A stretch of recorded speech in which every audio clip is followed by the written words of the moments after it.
Forever yours, T. How many other things in this house aren't mine? The photograph fell from Travis Dalton's wallet like a guilty confession, landing face up on the dusty floor of our shared tent. My wife Maya's smile beamed back at me from the glossy surface, her arm wrapped around our 15-year-old daughter Lily. Nothing unusual there, except this wasn't my wallet. I picked up the photo with steady fingers, though my pulse hammered against my temples like incoming artillery. 3 tours in the Middle East had taught me to keep my expression neutral even when the world tilted sideways. But this was a new kind of battlefield. "Hey, T-Rex!" I called to my tent mate, who was cleaning his rifle with the methodical precision that had kept us both alive for 8 months. "Interesting reading material you got here."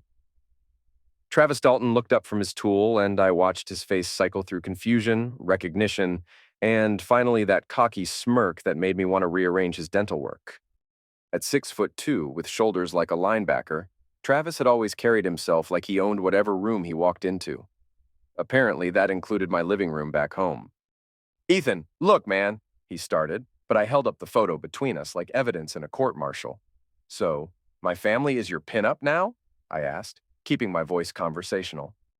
20 years in the Army had taught me that quiet men were usually the most dangerous ones.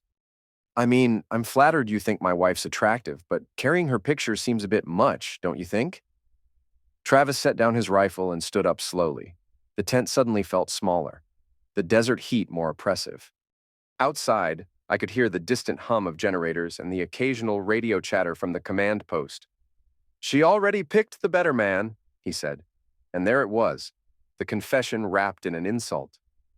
"Maya's been mine for 6 months now." Lily calls me Dad when you're not around. The words hit me like a roadside bomb, all heat and ringing silence, but instead of rage, something colder settled in my chest, something calculating. Travis was expecting me to explode, to throw wild punches and make a scene that would get me sent home in disgrace. Instead, I folded the photo carefully and slipped it into my breast pocket. "Interesting," I said. "And how exactly did this arrangement come about?" "Jesus, Ethan, you're taking this better than I thought you would." Travis relaxed slightly, which was his first mistake. "Look, it just happened. You're always deployed. Maya got lonely." I moved faster than he expected, grabbing his shirt and slamming him against the tent post. The whole structure shuddered, and his eyes went wide with surprise. "Here's what's going to happen," I whispered, my face inches from his. "You're going to tell me exactly how long this has been going on, and then you're going to explain to me why I shouldn't break every bone in your worthless body." Travis tried to push me away, but 8 months of carrying extra gear through mountain passes had left me stronger than I looked. "Get off me, Cole. You want to do this here? In front of everyone?" "Actually, yes." I released him and took a step back. "Let's settle this like men." What followed wasn't pretty. Travis outweighed me by 40 pounds, but he fought angry while I fought smart. When he swung wild haymakers, I ducked under and drove body shots into his ribs. When he tried to tackle me, I sidestepped and let his momentum carry him into the tent wall. The fight lasted maybe 3 minutes, but it felt like hours. By the end, Travis was on his knees, while I stood over him with scraped knuckles and a split lip. "Here's the thing about betrayal," I said. "It's like an infection. Spreads to everything it touches." I heard footsteps outside the tent and voices calling our names. Soon this place would be crawling with MPs and officers wanting explanations. But I'd already formulated my story during those final seconds of the fight, the way you plan an extraction while under fire. "Ethan, what the heck?" Sergeant Rodriguez appeared at the tent opening, taking in the scene with practiced eyes. "Travis got word from home," I said calmly, helping my tent mate to his feet with mock concern. "Bad news about his mother. He needed to blow off some steam." Travis looked at me with confusion, then understanding. I was giving him an out, a chance to avoid a formal incident report. But his relief was premature. "I'm going to recommend Travis for some personal leave," I continued. "He's been under a lot of stress lately." 3 hours later, I watched Travis's transport helicopter disappear into the desert sky. He thought he was going home to claim his prize. He had no idea he was walking into a trap that would take months to spring. I sat alone in the tent that night, staring at the photograph of my wife and daughter. Maya's smile looked different now, calculating instead of warm. And Lily? Christ, what if she really wasn't mine?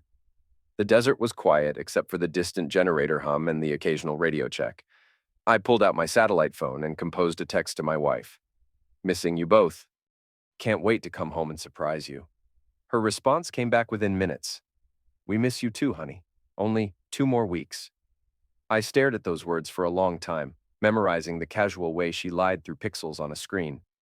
Then I deleted the conversation and began planning Operation Ghosted Honor, because if Travis Dalton thought he could steal my life and walk away clean, he was about to learn why they called me the Ghost. The Kansas heat hit me like a physical wall when I stepped off the transport at Fort Riley. After 8 months of Afghan mountains and desert winds, the humid Midwest air felt thick enough to swim through. I shouldered my duffel bag and started the long walk toward the civilian parking lot, where Maya would be waiting with her carefully practiced smile. She was there, all right. Standing beside our silver Honda Accord in a yellow sundress that I'd never seen before, her dark hair styled in a new cut that made her look younger. Prettier. The kind of pretty that turned heads in grocery stores and made other men wonder what she was doing with a guy like me. Ethan, she called, waving like she was genuinely happy to see me. If I hadn't known better, I might have believed her. I dropped my bag and wrapped her in a hug, breathing in her familiar perfume mixed with something else. A cologne I didn't recognize. Travis's cologne, probably. The thought made my jaw clench, but I kept my expression neutral. God, I missed you, she whispered against my ear, and for a moment I almost believed her, almost forgot about the photograph currently burning a hole in my wallet. Missed you too, I said, pulling back to look at her face. She met my eyes without flinching, which told me she'd been practicing this moment. Where's Lily? Soccer practice. She wanted to come, but Coach Henderson scheduled an extra session before the tournament. Maya's explanation came out smooth and natural. No hesitation, no tells. She'd always been good at lying. I just hadn't realized how good. The drive home through Junction City's familiar streets felt surreal. Maya chattered about neighborhood gossip, Lily's grades, and her job at the medical clinic. Normal domestic life continuing its predictable rhythm while my world collapsed in slow motion. Oh, and Travis stopped by last week, she said casually as we turned onto Maple Street. He wanted to check on us, make sure we were doing okay while you were deployed. There it was. The casual mention designed to gauge my reaction. I kept my hands steady on the steering wheel and my voice level. That was nice of him. How's he doing? Good. He got back from deployment about a month ago. Seems to be adjusting well. She paused, then added, He's been a real help with some things around the house. I'll bet he has, I thought. Out loud, I said, What kind of things? Just guy stuff, you know? Fix the garbage disposal, help move some furniture. Nothing major. We pulled into our driveway, and I sat for a moment looking at the house I'd been fighting to get back to for 8 months. 2-story colonial with blue shutters and a wraparound porch. American dream territory. Now it felt like enemy ground. Inside, everything looked the same, but felt different. The family photos on the mantel, the throw pillows Maya had insisted on for the couch, even the smell of vanilla candles that she kept burning in the kitchen. But underneath it all, I sensed the presence of another man, an intruder, who'd been eating at my table and sleeping in my bed. I made your favorite, Maya said, heading toward the kitchen. Pot roast with those little potatoes you like. I followed her, noting the subtle changes. New dish towels, a different brand of coffee in the maker. Small things that individually meant nothing, but together painted a picture of a woman trying to impress someone. Smells great, I said, watching her move around the kitchen with practiced efficiency. So, tell me about Travis. You said he's been helpful. She paused in the middle of stirring something on the stove, and I caught the slight tension in her shoulders before she relaxed again. Just being a good friend. You know how it is with you guys, always looking out for each other's families. Yeah, I said. We're real tight, Travis and me. After dinner, I unpacked my duffel bag in our bedroom while Maya showered. I found what I was looking for in her jewelry box, a cheap silver bracelet that definitely wasn't there when I left. The kind of thoughtless gift a man buys when he's trying to mark his territory without spending real money. I held the bracelet up to the light, reading the inscription, Forever yours, T, subtle as a brick through a window. I put the bracelet back exactly where I found it and continued unpacking. Hidden at the bottom of my duffel, wrapped in a clean t-shirt, was a small DNA testing kit I'd ordered online before leaving Afghanistan. Tomorrow, while Maya was at work and Lily was at school, I'd collect the samples I needed. Maya emerged from the bathroom in a silk nightgown I'd never seen, her hair still damp from the shower. She looked beautiful and guilty and completely convinced she was getting away with it. "It's so good to have you home," she said, sliding into bed beside me. "Good to be home," I replied, pulling her close and breathing in the scent of her shampoo. I thought about this moment every day over there. It wasn't entirely a lie. I'd thought about coming home, just not the way she imagined. We made love that night with a desperation that felt almost real. Maya clung to me like she was trying to convince herself of something, while I memorized every detail of her deception. The way she whispered my name, the way she closed her eyes and probably thought about him. Afterward, she fell asleep with her head on my chest, and I lay there staring at the ceiling. Outside, I could hear the familiar sounds of suburban Kansas. Air conditioners humming, dogs barking in distant yards, the occasional car passing on Maple Street. This was my life, my home, my family. And I was going to take it all back, one carefully planned move at a time. Because Travis Dalton might have won the battle, but the war was just beginning. The FedEx envelope arrived on a Tuesday morning while Maya was at work and Lily was at school. I'd been waiting 3 weeks for those results, 3 weeks of playing the role of the grateful husband while planning my counterattack. I opened the envelope with steady hands, though my heart hammered like automatic tools fire. The medical terminology was dry and clinical, but the conclusion was crystal clear. The probability of paternity is 0.0%. Lily wasn't mine. I sat at the kitchen table for a long time staring at those numbers. 15 years of bedtime stories, soccer games, and parent-teacher conferences. 15 years of loving a child who belonged to another man. The betrayal cut deeper than anything Travis had done to me in that tent. My phone buzzed with a text from Maya. "Working late tonight, don't wait up, love you." Sure, she was working late, probably having dinner with her boyfriend while I processed the DNA results that would destroy her carefully constructed lie. I folded the papers and slipped them into my shirt pocket, then walked upstairs to our bedroom. Maya's laptop was open on her vanity, password protected, but not well. She'd always used the same password for everything. Lily 2009, the year our daughter was born. Or rather, the year Maya's daughter was born. Her email history painted a picture that made my stomach turn. Messages to Travis going back 18 months, not 6 like he'd claimed. Intimate details about their relationship, complaints about my deployments, and discussions about their future together. The most recent exchange was from yesterday. Travis: "When are you going to tell him?" Maya: "Soon, after he settles back in. I don't want to blindside him." Travis: "You're too soft. Just rip the bandage off." Maya: "Easy for you to say." "You don't have to live with him." Travis: "Not for much longer." I screenshot the entire conversation and forwarded it to my personal email account, then cleared the browser history. Maya thought she was being careful, but she had no idea how thorough military intelligence training could be. That evening, I grilled burgers on the back deck while Maya and Lily sat at the patio table discussing school drama. I watched my daughter, Maya's daughter, animate about some boy in her chemistry class and felt my heart break all over again. "Dad, are you listening?" Lily asked, and I realized I'd been staring. "Sorry, kiddo.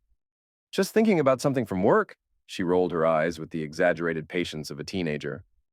"I was saying that Jake Morrison asked me to the spring dance." "And what did you tell Jake Morrison?" I asked, flipping a burger with more force than necessary. "That I'd think about it. He's cute, but he's also kind of dumb." "Smart girl." "Most boys are dumb at that age," Maya laughed. "Some boys are dumb at every age." I met her eyes across the table. "Yeah, some are."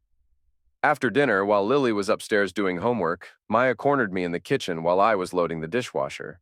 "Is everything okay?" she asked. "You seem distant." "Just readjusting," I said. "It's always hard coming back from deployment." She moved closer, putting her hand on my arm. "I know it's difficult, but I'm here for you. We both are." The casual way she lied to my face was almost impressive. If I hadn't seen the emails, hadn't held that DNA report in my hands, I might have believed her concern was genuine. "I appreciate that," I said. "It means everything to know I can count on you." She smiled and kissed my cheek. Always. That night, after Maya fell asleep, I went down to my basement workshop and opened my laptop. I'd been collecting intelligence for weeks now. Travis's work schedule, his favorite bars, his routines and weaknesses. The man was predictable as sunrise, which would make destroying him that much easier. I pulled up the file I'd been building and added the DNA results to my growing arsenal. Then I opened a new document and began typing. Operation Ghosted Honor, Phase 2. The military had taught me that the best battles were won before the first shot was fired. Intelligence gathering, strategic planning, and careful execution. Travis and Maya thought they were playing house while I was overseas. They had no idea they were about to face a war they couldn't win. I worked until 3 in the morning, crafting a plan that would systematically dismantle their relationship and destroy their reputations. By the time I closed the laptop, I was smiling for the first time since coming home. Travis Dalton wanted to play soldier with my family? Fine, let me show him what a real soldier could do. Travis's Ford F-150 sat in the Gold's Gym parking lot like a monument to masculine insecurity. Lifted suspension, chrome details, and a bumper sticker that read, "These colors don't run." The truck probably cost more than I made in 6 months, but money couldn't buy class or loyalty. I parked 3 spaces away and watched him through the gym's floor-to-ceiling windows. He was benching heavy, surrounded by his usual crowd of admirers. At 39, Travis still had the build of a college football player, all shoulders and swagger. The kind of man who dominated rooms through sheer physical presence. Too bad physical presence wouldn't save him from what was coming. I waited until he finished his workout and headed for the parking lot, gym bag slung over his shoulder and car keys in his hand. He didn't notice me until I was 10 feet away. "Well, well," he said, that familiar smirk spreading across his face. "If it isn't the ghost himself, heard you made it back in one piece." "Mostly in one piece," I replied, stopping just outside his personal space, close enough to be threatening without actually threatening. "Thanks for looking after things while I was gone." His smirk faltered slightly. "Just being a good friend." I'm sure Maya appreciated it. "All those late nights helping with household repairs?" Travis's eyes narrowed, and I could see him trying to read my expression. Was I fishing or did I know something? The uncertainty was already eating at him. "Look, Ethan, save it," I interrupted. "I'm not here to have a heart-to-heart. I just wanted to thank you properly." I stepped closer and he tensed. But instead of throwing a punch, I simply patted his shoulder in a gesture that could have been friendly if you weren't looking at my eyes. "Take care of yourself, Travis. It's a dangerous world out there." I turned and walked back to my car, leaving him standing in the parking lot with a confused expression. The first seed of paranoia had been planted. Now I just needed to water it. 2 hours later, I was parked across the street from Travis's apartment complex with a clear view of his truck. I'd spent the morning at Home Depot buying supplies that would have made my old demolitions instructor proud. Nothing explosive or permanently damaging, just creative applications of everyday chemistry. I waited until dark, then made my move. 20 minutes later, I was back home having dinner with my family, while Travis discovered that someone had filled his gas tank with corn syrup and spray-painted "Home Wrecker" across his windshield in bright red letters. The phone call started around 9 o'clock. "Maya, it's Travis," I heard him say when she answered. I was pretending to read a magazine in the living room, but the kitchen was only 20 feet away. "We need to talk." "What's wrong?" Maya asked, and I could hear the concern in her voice. "Someone vandalized my truck tonight. Ethan was at the gym earlier acting weird. I think he knows." There was a long pause before Maya responded. "You're being paranoid. Ethan doesn't suspect anything." "Then explain the paint job and the corn syrup in my gas tank." "Corn syrup turns into glue when it heats up. Completely destroys the engine. That's not random vandalism, Maya. That's someone who knows what they're doing." I smiled and turned the page of my magazine. Travis was right to be worried. He just had no idea how much. "Maybe it was someone else from your unit," Maya suggested. "You said some of the guys didn't like you." "This is military-grade sabotage, and the timing is too convenient." Their conversation continued for another 10 minutes, with Maya trying to calm Travis down while he insisted I was on to them. By the time she hung up, she looked shaken. "Everything okay?" I asked, not looking up from my magazine. "Just work stuff. One of the doctors is having car trouble." "That's too bad. Anything serious?" "I don't think so. Just inconvenient." I nodded sympathetically and went back to reading an article about home security systems. The irony wasn't lost on me. The next morning, I drove past Travis's apartment complex on my way to meet with a divorce lawyer downtown. His truck was still in the parking lot, looking sad and defeated with its red-painted windshield and dead engine. The lawyer, a sharp-eyed woman named Patricia Kemp, listened to my story with professional detachment. I showed her the DNA results, the email screenshots, and a detailed timeline of Maya's deception. "This is all very thorough," she said, reviewing the documents. "With evidence like this, we can ensure you won't be paying alimony or child support. Your wife committed fraud by letting you believe the child was yours." "I don't want to hurt Lily," I said. "She's innocent in all this." "Of course, but legally you have no obligation to support her. The biological father would be responsible for that." I signed the retainer agreement and left Patricia's office feeling lighter than I had in weeks. Phase 2 of Operation Ghosted Honor was officially underway. That afternoon, I was working in my garage when Maya came home from the clinic. She seemed distracted, checking her phone every few minutes and glancing nervously at the neighbors' houses. "Busy day?" I asked. "The usual." "Hey, did you hear anything about vandalism in the neighborhood?" "No. Why?" "Someone I know had their car vandalized last night. Pretty mean stuff." "That's terrible. They call the police?" "I think so. It's just unsettling, you know? Makes you wonder who would do something like that." I set down my wrench and walked over to her. "Are you worried about something?" She forced a smile. "No, just general safety concerns. This used to be such a quiet neighborhood." "Still is," I said, putting my arms around her waist. "I'm home now. You don't have to worry about anything." She leaned into me, and for a moment I almost felt sorry for her. Almost. Then I remembered the emails, the DNA results, and 15 years of lies. "I love you," she whispered. "I know," I replied, because she did love me, in her own selfish way. She loved the security I provided, the respectability, the steady paycheck and health insurance. She just loved Travis more, but that was about to change. The Junction City PTA meeting was held every third Thursday in the high school cafeteria, where 30-something mothers gathered to discuss fundraisers and complain about standardized testing. Maya had been treasurer for 3 years, a position that gave her social standing and access to all the best gossip. She had no idea she was about to become the gossip. I waited until the meeting was in full swing before executing Phase 3. From my car in the parking lot, I sent carefully crafted text messages to 5 key PTA members, the ones who controlled information flow in our little suburban ecosystem. The messages were identical, sent from an untraceable number I'd acquired using techniques learned in military intelligence. "Thought you should know. Maya Cole is having an affair with Travis Dalton.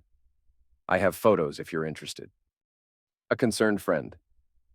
I attached 2 pictures, one of Travis and Maya kissing in the parking lot behind Romano's Italian restaurant, and another of them entering a motel together. Both photos were real, taken during my surveillance operations over the past week. The response was immediate and predictable. Through the cafeteria windows, I watched as phones buzzed and screens lit up around the room. Conversations halted mid-sentence as women checked their messages, their faces cycling through shock, disgust, and excitement. Within minutes, the meeting had devolved into hushed whispers and significant glances.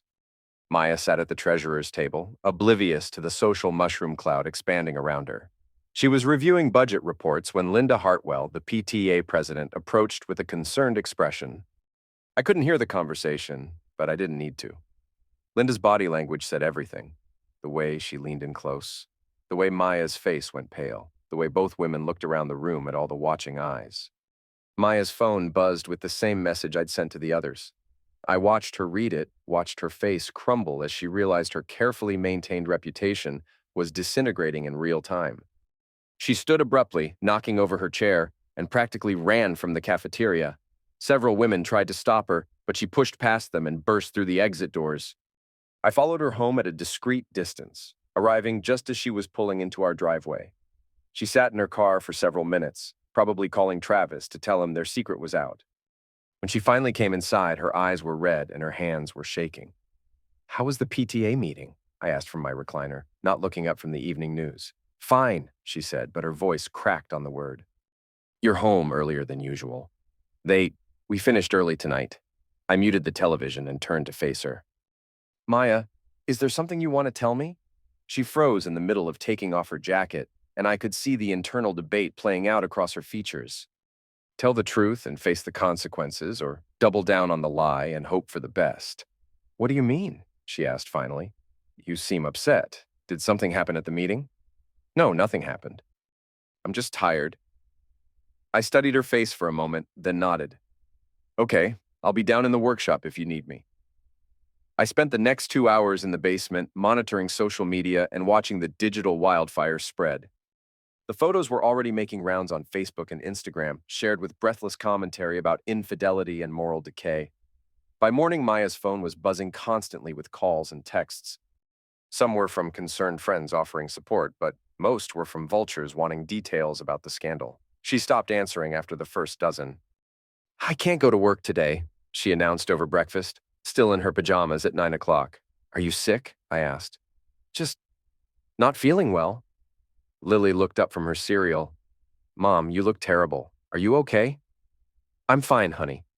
Just a headache? But Maya wasn't fine. Over the next week, I watched her world collapse piece by piece. The PTA asked for her resignation via email. Her supervisor at the medical clinic called for a performance review meeting. Several of her closest friends stopped returning her calls. The social isolation was swift and brutal. Junction City was a small town where reputation mattered and adultery was still considered scandalous. Maya had gone from respected community member to social pariah in less than a week. Travis wasn't faring much better. His truck had been repaired, but someone, definitely not me, had keyed cheater into the paint on both sides. He'd started looking over his shoulder wherever he went, paranoid and jumpy. The best part was watching their relationship crumble under pressure. Stress had a way of revealing people's true characters, and both Maya and Travis were showing their worst sides. They blamed each other for the exposure, fought about what to do next, and generally made each other miserable. I knew all this because I'd bugged Travis's apartment while he was at work. A simple listening device, military-grade and undetectable, placed behind his bedroom dresser. Their arguments were better than television. This is your fault, Maya had screamed during their last phone call. If you hadn't been so careless, my fault? You're the one who left your laptop open where your husband could see it. I never left my laptop open. Then how did those photos end up online? They never figured out how I'd gotten the pictures or accessed Maya's email. They were too busy turning on each other to think strategically. Phase 3 was a complete success. Maya's social circle had evaporated, her job was in jeopardy, and her relationship with Travis was self-destructing. But I wasn't finished yet. Phase 4 would be the most dangerous part of the operation. Direct confrontation carried risks, but some things required a personal touch. It was time to have a conversation with my wife's boyfriend. O'Malley's Pub sat on the outskirts of Junction City, like a beacon for broken dreams and bad decisions. It was the kind of place where divorced men went to drink away their alimony payments, and 20-somethings pretended they were tough. Travis had been spending a lot of time there lately, drowning his paranoia in whiskey and cheap beer. I found him at the far end of the bar on a Friday night, hunched over a glass of Jim Beam like it held the answers to his problems. He'd lost weight over the past 2 weeks, and his eyes had the hollow look of a man who wasn't sleeping well. The listening device in his apartment had provided excellent intelligence. Travis was convinced someone was following him, though he couldn't prove it. He'd started varying his routines, checking his rearview mirror obsessively, and jumping at shadows. The psychological pressure was working exactly as intended. I ordered a beer and sat 3 stools away, close enough to be noticed, but not obviously confrontational. The bartender, a grizzled ex-Marine named Pete, nodded in recognition. Ethan Cole, right? Heard you were back from Afghanistan. That's right. Good to be home. Thank you for your service, brother. I raised my beer in acknowledgement and took a long drink. Travis had noticed me by now, his shoulders tensing as he processed my presence. He was probably wondering if this was coincidence or design. The bar was busy for a Friday night. Construction workers, off-duty soldiers from Fort Riley, and locals looking to forget their troubles. Country music played from speakers mounted in the corners, mixing with conversations and the click of pool balls from the back room. I waited 20 minutes before making my move, letting the tension build until Travis was ready to jump out of his skin. Then I picked up my beer and walked over to him. Mind if I sit? I asked, gesturing to the empty stool beside him. Travis's eyes darted around the bar, probably calculating escape routes. It's a free country. Thanks. I settled onto the stool and signaled Pete for another round. How have you been, Travis? You look like heck. I'm fine. Really? Because word around town is that you've been having some troubles lately. Car problems, relationship issues, that kind of thing. Travis turned to face me, and I could smell the whiskey on his breath. His eyes were bloodshot and angry. What do you want, Ethan? Just checking on an old friend. We served together after all. Shared that tent in the Middle East. Good times. Cut the crap. I know you know. I took a sip of beer and nodded thoughtfully. Know what? About Maya and me? I set my glass down carefully. You mean the affair? The word hung between us like a loaded tool. Travis's face flushed red, and his hands clenched into fists. It wasn't supposed to happen, he said. It just developed. Developed. Like a disease. Duck you, Ethan. You were never around. Maya was lonely. Lily needed a father figure. Lily has a father, I interrupted, though we both knew that wasn't technically true anymore. A father who's deployed 8 months out of every year. Maya needed someone who was actually there for her. I laughed, a sound with no humor in it. Is that what you told yourself? That you were doing me a favor by screwing my wife? Travis stood up abruptly, his bar stool scraping against the floor. Several patrons looked in our direction, sensing trouble. I don't have to listen to this, he said. Sit down, Travis.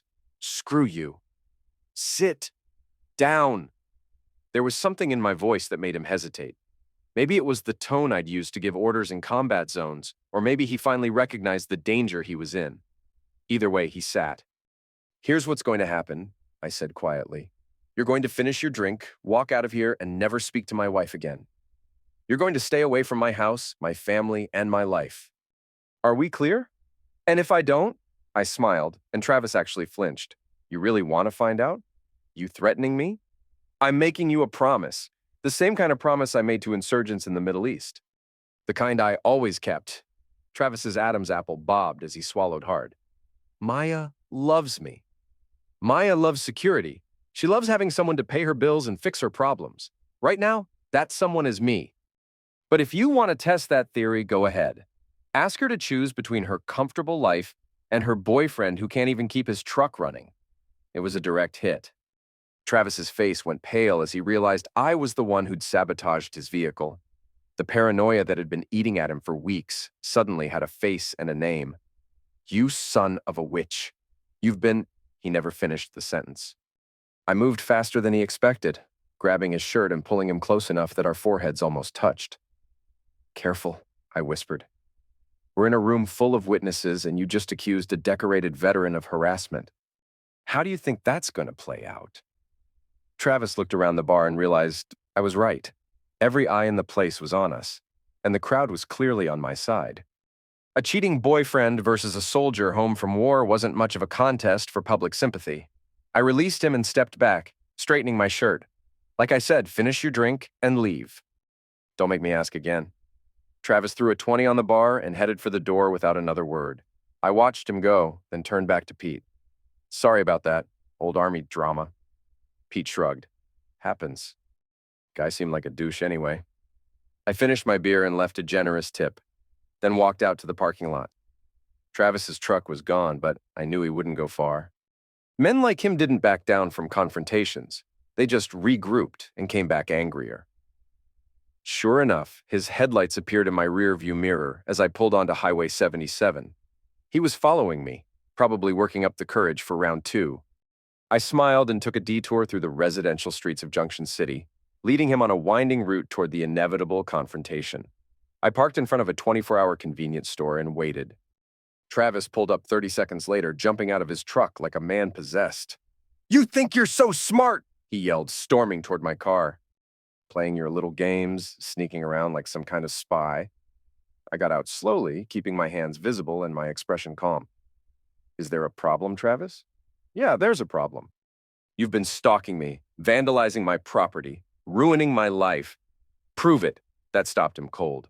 We both knew he couldn't prove anything. I'd been too careful, too professional in my approach.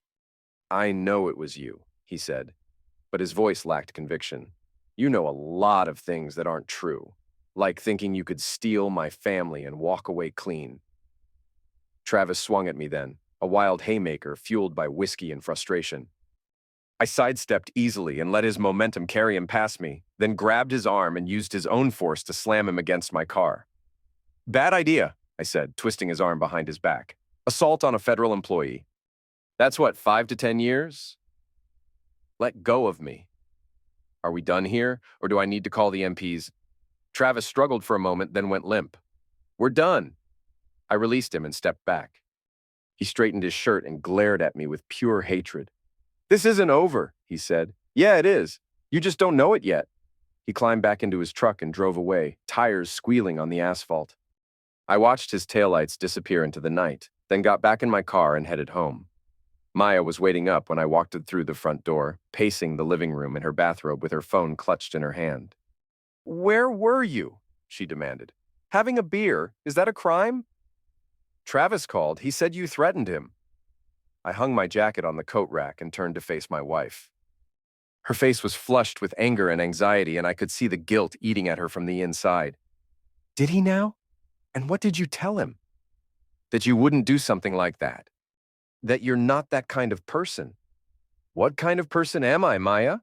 The question seemed to catch her off guard. She opened her mouth, then closed it again, clearly struggling with how to answer. You're a good man, a good husband and father." "Father," I repeated. Interesting word choice. Something in my tone made her step back. "What do you mean?" I pulled the DNA test results from my pocket and held them out to her. "I mean that Lily isn't my daughter. Never was." Maya's face went white as she read the paper. Her hands started shaking, and she had to sit down on the couch before her legs gave out. "Ethan, I can explain." "Can you?" "Because I'd love to hear an explanation for 15 years of lies." "It's not what you think. I didn't know." "You didn't know who you were sleeping with? You didn't know who got you pregnant?" "Come on, Maya." "You're going to have to do better than that." She started crying then, ugly sobs that shook her whole body. "I was scared. You were about to deploy for the first time, and I thought if you knew the truth, you'd leave me. So you let me raise another man's child. Let me love her, sacrifice for her, worry about her future, all while knowing she wasn't mine.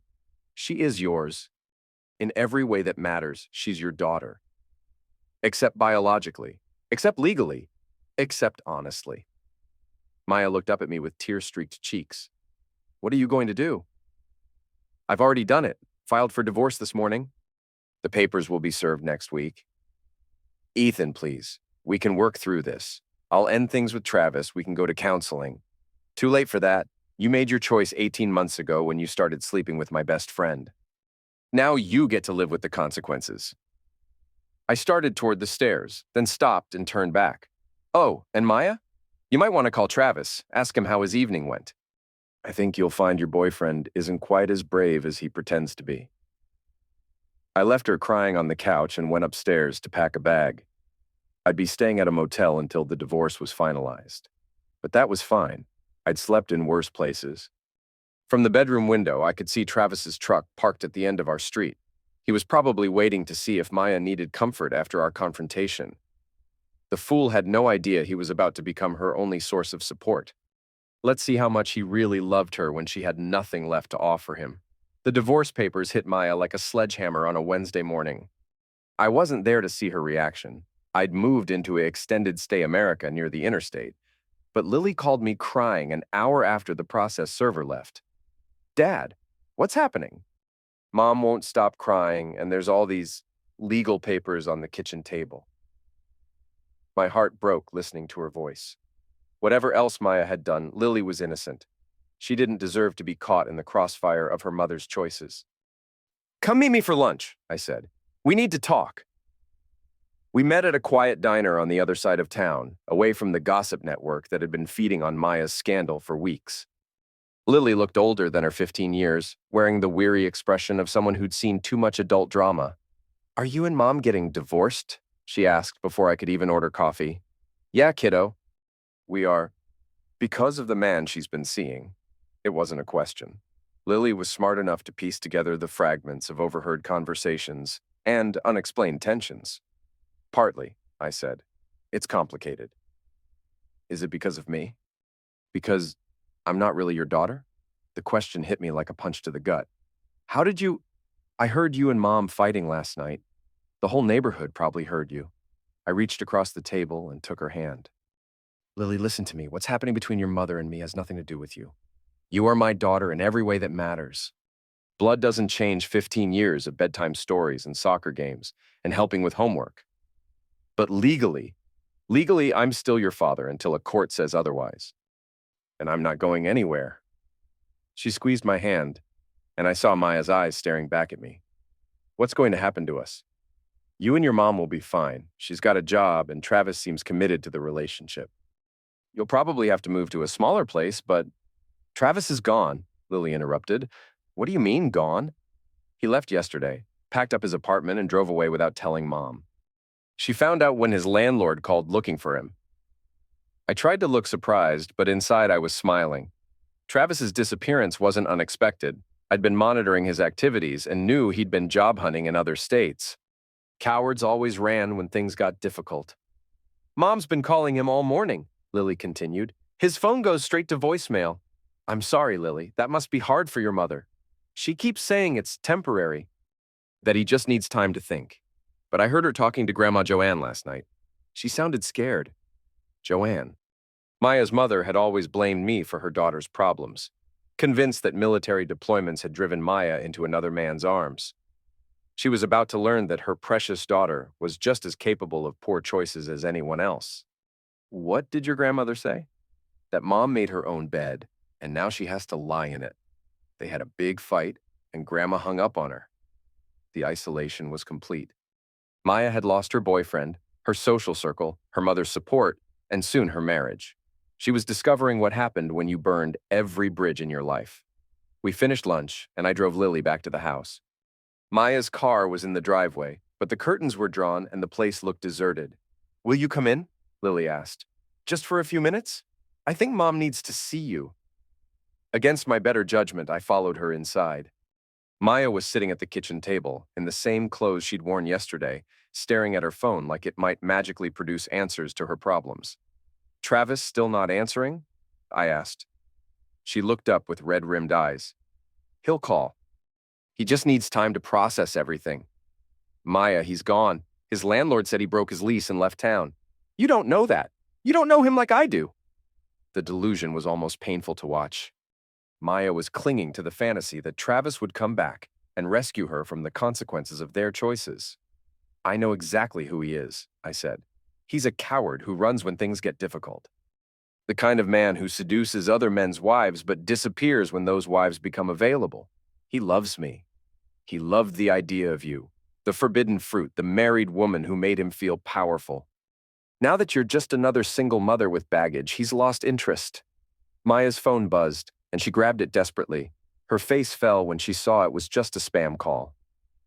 The job at the clinic is gone, she said quietly. Doctor. Patterson called this morning, said my personal situation was affecting the workplace environment. I wasn't surprised. Small-town medical practices depended on reputation and trust. Maya's affair had made her radioactive in professional circles. I'm sorry, I said, and meant it. Watching someone's life collapse wasn't as satisfying as I'd expected. The PTA presidency is gone too, and the neighborhood book club. Sarah Henderson crossed the street yesterday to avoid talking to me. People will move on to other gossip eventually. Will they? Or will I always be the woman who cheated on her husband while he was serving overseas? It was a good question. Small towns had long memories for scandal, especially when it involved military families. Maya would carry this stain for years, maybe decades. I need money, she said suddenly. For rent, groceries, Lily's school expenses. I know we're getting divorced, but the lawyer will work out temporary support. You won't starve. And after the divorce? I looked at Lily, who was pretending not to listen while doing homework at the breakfast bar. We'll figure something out. For her sake. Maya nodded gratefully, clinging to the hope that I might be more generous than she deserved. She had no idea that my lawyer was already preparing arguments to minimize my financial obligations based on her fraud and adultery. My phone rang as I was preparing to leave. The caller ID showed a number I didn't recognize, but something made me answer. Ethan Cole? Yeah, who's this? This is Sergeant Martinez, Junction City Police. We have a situation involving Travis Dalton. Says he knows you. I stepped outside onto the porch, away from Maya and Lily. What kind of situation? He's been arrested for public intoxication and disturbing the peace at a truck stop outside Topeka. Apparently, he's been driving around Kansas for 2 days, drinking and calling his ex-girlfriend. When she didn't answer, he started making threats. Ex-girlfriend? Maya Cole says she's your wife. I smiled. Travis's final desperate attempt to reconnect with Maya had resulted in criminal charges. The man really was his own worst enemy. What does this have to do with me? He listed you as his emergency contact. Says you served together in this Middle East. We did, but we're not exactly friends anymore. You willing to post bail? Not a chance. Let him sit in jail until he sobers up. I hung up and went back inside. Maya was still staring at her phone, waiting for salvation that wasn't coming. That was the police, I said. Travis was arrested in Topeka, drunk and disorderly. Maya's face crumpled. Is he okay? He's fine, just stupid. They want someone to post bail, but I'm not volunteering. You could what? Drive 3 hours to bail out the man who abandoned you? Use what money exactly? The reality of her situation was finally sinking in. Travis wasn't coming back to rescue her. Her family and friends had turned their backs. Her job was gone, her reputation destroyed, and her financial future uncertain. She was completely alone. What am I going to do? She whispered. You're going to figure it out, I said. The same way people always do when their choices catch up with them. I kissed Lily goodbye and headed for the door. As I reached for the handle, Maya called my name. Ethan? Do you hate me? I turned back to look at the woman I'd loved for 17 years. She looked small and broken, nothing like the confident PTA president who'd been running 2 men simultaneously just a month ago. No, I said honestly. I don't hate you, but I don't love you anymore either. And that might be worse. I left her sitting in the ruins of her carefully constructed life and drove back to my motel room. Tomorrow I would start Phase 5 of Operation Ghosted Honor. The final phase, the one that would ensure Travis Dalton never forgot the consequences of betraying a friend. Travis returned to Junction City 3 days later, driving a different truck and wearing the hollow-eyed look of a man who'd spent 72 hours in county lockup. I knew because I'd been monitoring the police scanner and tracking his movements through social media posts from mutual acquaintances. He went straight to Maya's house. I was waiting. I'd parked across the street behind the Henderson's oak tree, with a clear view of our Maya's driveway. The divorce papers had been served, my belongings removed, and the locks changed. But some business required a personal touch. Travis's new truck, a beat-up Silverado that had seen better decades, pulled into the driveway around 6 p.m. He sat there for several minutes, probably working up the courage to face Maya after abandoning her when she needed him most. Finally, he got out and walked to the front door. Maya must have been watching through the window because she opened it before he could knock. Even from across the street, I could see the tension in their body language. Their conversation lasted maybe 10 minutes before Travis stormed back to his truck. But instead of leaving, he sat there with the engine running, probably calling Maya and demanding she come outside. She did, eventually, walking down the driveway in jeans and a sweater. Her hair was longer than when we were married, and she'd lost weight, the stress diet of betrayal and consequences.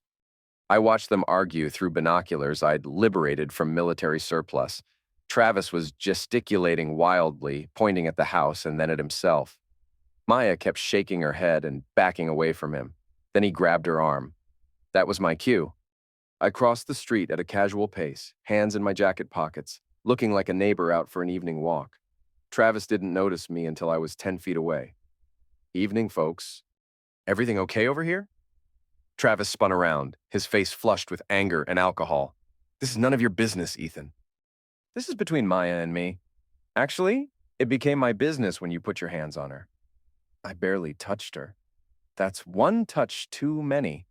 Maya looked between us with the expression of someone watching a car accident in slow motion. Ethan, you don't need to— Yeah, I do. I stepped closer to Travis, noting the slight sway in his posture and the whiskey smell on his breath. You've been drinking again.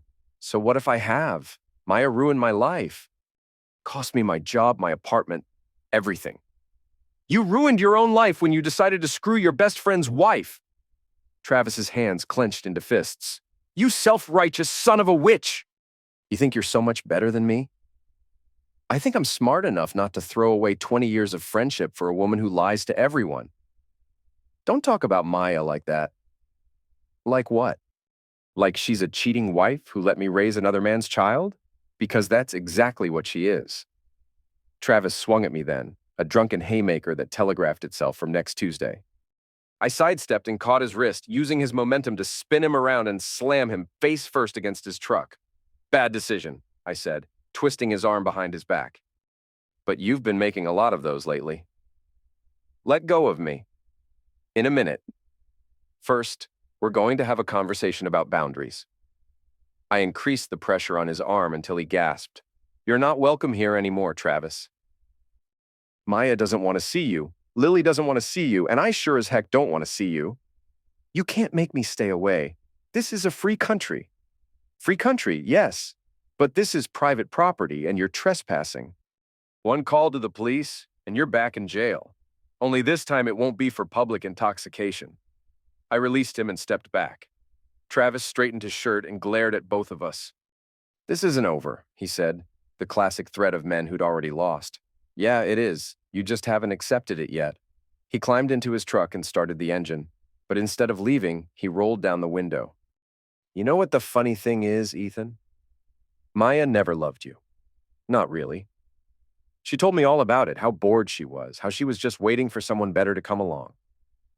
The words were designed to hurt, and they did. But they also confirmed what I'd suspected for months, that Maya's betrayal ran deeper than just physical adultery. If that's true, I said, then you did me a favor. Thanks for showing me who she really was. Travis's expression faltered. That wasn't the reaction he'd been hoping for. You're both pathetic, he said, and peeled out of the driveway with a squeal of tires. Maya and I stood in the sudden silence, watching his taillights disappear down Maple Street. He's not coming back, she said finally. No, he's not. She wrapped her arms around herself against the evening chill. Thank you. For intervening, I mean. I didn't do it for you. I did it because no woman deserves to be manhandled, regardless of what she's done. We walked toward the house, but I stopped at the property line. This is as far as I go, I said. You could come in for coffee. Lily would like to see you. Lily can call me any time. But you and I don't have coffee anymore, Maya. We don't have anything anymore. Her eyes filled with tears. I know I hurt you. I know I destroyed everything we had. But we shared 17 years together. That has to count for something. It counts for why I'm not pressing charges against Travis for assault. It counts for why I'll still help Lily with college expenses. But it doesn't count for forgiveness, and it sure as heck doesn't count for friendship.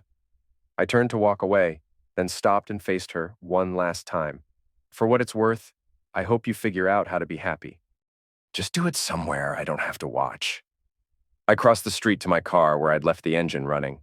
As I drove away, I could see Maya standing in the driveway, looking smaller and more alone than I'd ever seen her. Travis Dalton was finished in Junction City. His reputation was ruined, his relationship destroyed, and his pride shattered. He'd probably leave town within the week, probably move back to whatever hole he'd crawled out of originally. Maya would rebuild her life eventually, find a new job, maybe a new man who didn't mind damaged goods, but she'd never again have the security and respect she'd thrown away for a few months of excitement. And me? I'd learned that revenge was a dish best served with patience, precision, and a complete understanding of your enemy's weaknesses. Operation Ghosted Honor was complete. 6 months later, I got a text from an unknown number. You win. Hope you're happy. I deleted the message without responding. Travis Dalton was yesterday's enemy, and I had tomorrow's mission to worry about.